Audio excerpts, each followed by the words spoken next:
Assalamualaikum warahmatullahi wabarakatuh. Hai para siswa SMP kelas 7.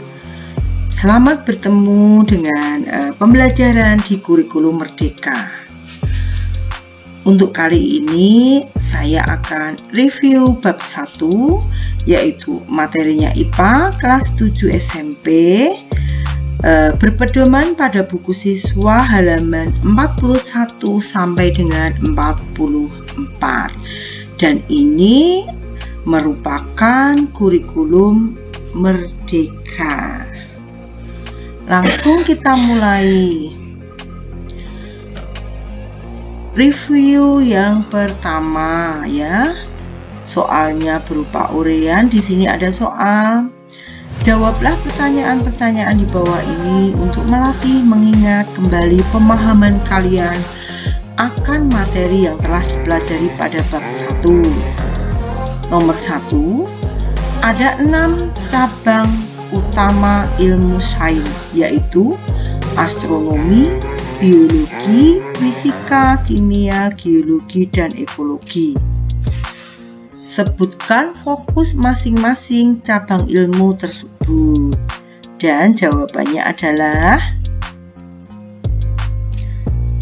cabang utama ilmu sains dan fokusnya yaitu yang pertama biologi, mempelajari makhluk hidup.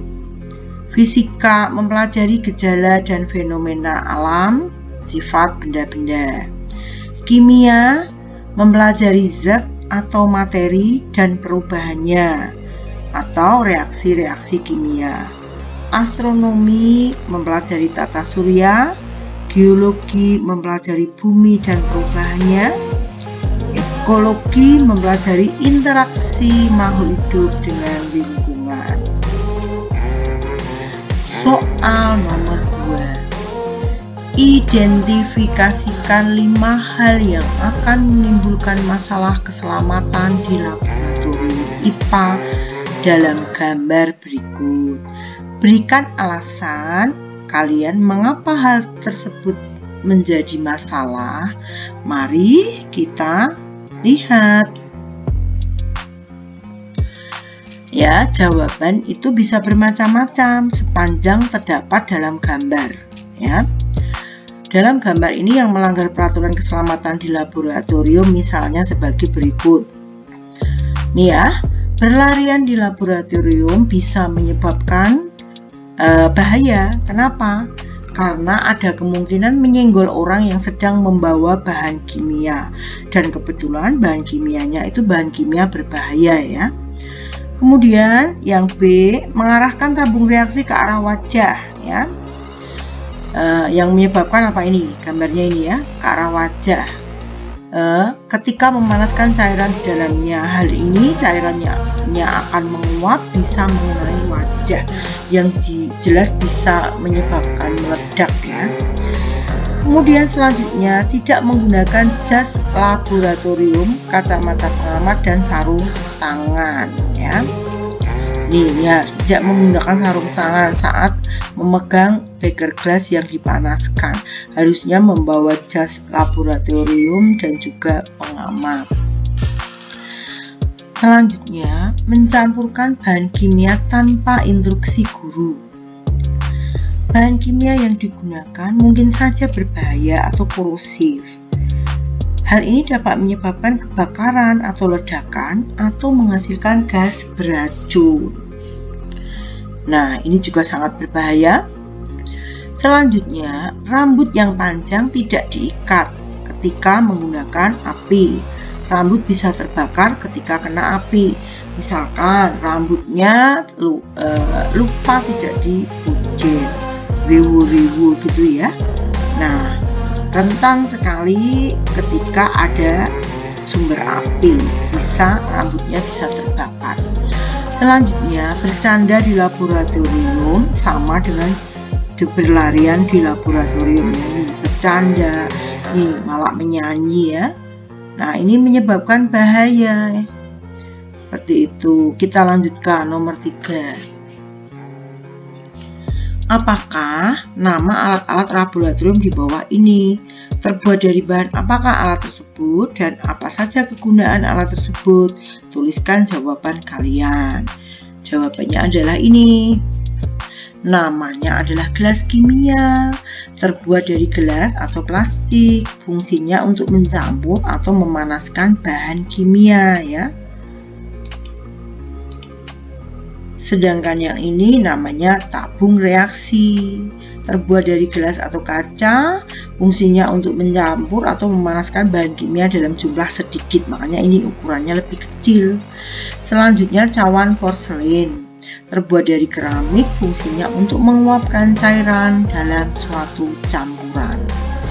Dan yang ini adalah gelas ukur, karena ada skalanya ya. Namanya gelas ukur, terbuat dari gelas atau plastik, fungsinya yang jelas untuk mengukur volume cairan. Dan yang ini adalah corong ya, terbuat dari gelas atau plastik, kemudian fungsinya untuk menyaring, jadi di atasnya diberi kertas saring. Kemudian yang ini adalah labu Erlenmeyer, terbuat dari gelas atau kaca, fungsinya untuk mencampur atau memanaskan bahan kimia, terutama yang menghasilkan gas. Juga dapat berfungsi juga untuk menyaring, karena ini ya corongnya bisa dimasukkan di sini, di atasnya dikasih kertas saring, jadilah berfungsi untuk menyaring. Kemudian termometer ya, terbuat dari gelas atau air raksa atau alkohol, fungsinya untuk mengukur suhu ya. Suhu kalau termometer itu ada banyak macamnya ya, termometer ruang, termometer untuk mengukur suhu badan, dan ini termometer yang untuk mengukur cairan. Dan yang ini adalah kaki 3, terbuat dari logam untuk menopang alat lain dalam proses pembakaran atau pemanasan. Biasanya di tengah-tengahnya diberi lampu Bunsen ya, atau lampu Bunsen untuk memanaskan. Soal nomor 4. Apakah perbedaan antara besaran pokok dan besaran turunan? Sebutkan masing-masing 2 contoh. Besaran pokok adalah besaran yang dijadikan dasar untuk menetapkan besaran lain. Contohnya adalah massa, waktu, suhu, dan panjang. Sedangkan besaran turunan ialah besaran yang ditetapkan dari besaran pokok atau besaran yang diturunkan dari besaran pokok. Contohnya adalah luas, kecepatan, volume, gaya, dan sebagainya. Nomor 5. Tuliskan hasil pengukuran di bawah ini disertai dengan satuannya yang benar. Ini bisa langsung dilihat dari alatnya. Ini 41 derajat karena memang ini menunjukkan 41 derajat karena ini angka 4. Angka 2, 3, 4 sini, dan ini lebih dari 1, berarti 41 derajat Celcius. Kemudian yang B ini gelas ukurnya menunjukkan angka yang jelas, ini 200 naik, ini 10 ya 20, sehingga 220 ml. Dan ini penggaris jelas nih ya, ini 17 agak ke sini sedikit, berarti 17,1234 cm. Sedangkan ini dari skalanya juga bisa dilihat ya, ini 0, ini 100, berarti 100 gram. Nomor 6. Berdasarkan gambar di bawah ini, tentukan volume batu. Volume batu adalah volume akhir dikurangi volume mula-mula. Volume akhirnya berapa ini? 40. Volume mula-mulanya berapa? 20. Berarti 40 dikurangi 20 berapa? 20 ml. Soal nomor 7. Bagas, Raven, Yongki, dan Daniel ingin mengetahui apakah waktu untuk mendidihkan air akan lebih cepat daripada airnya diberikan garam terlebih dahulu atau tidak. Bantulah mereka.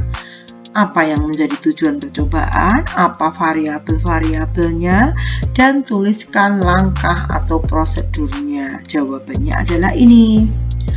Tujuan percobaannya adalah menyelidiki pengaruh penambahan garam pada waktu mendidihnya air. Kan memang setelah mendidih diberi garam. Ya, ternyata yang ditambahi garam waktu mendidihnya lebih cepat atau lebih lambat.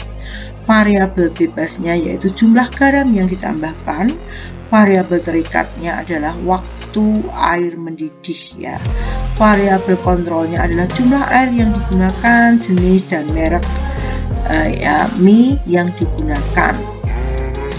Pengadukan dan wadah yang digunakan, kalau prosedurnya jelas ya, kita ingat pelajaran teks prosedur otomatis yang pertama pasti menyiapkan alat dan bahan. Kemudian air dipanaskan, yang satu tidak diberi garam, yang satu diberi garam. Nah, dari dua perlakuan tersebut, mana yang lebih cepat mendidih? Langsung kita amati, kita buat laporan, dah selesai. Terakhir kesimpulan ya. Nah, demikian tadi para siswa hebat kelas 7 ya. Review bab 1 berpedoman pada buku siswa kurikulum Merdeka, kurikulum baru di Satuan Pendidikan SMP. Terima kasih atas perhatiannya. Mohon maaf jika banyak kesalahan kata. Saya akhiri. Assalamualaikum warahmatullahi wabarakatuh. Salam dan bahagia.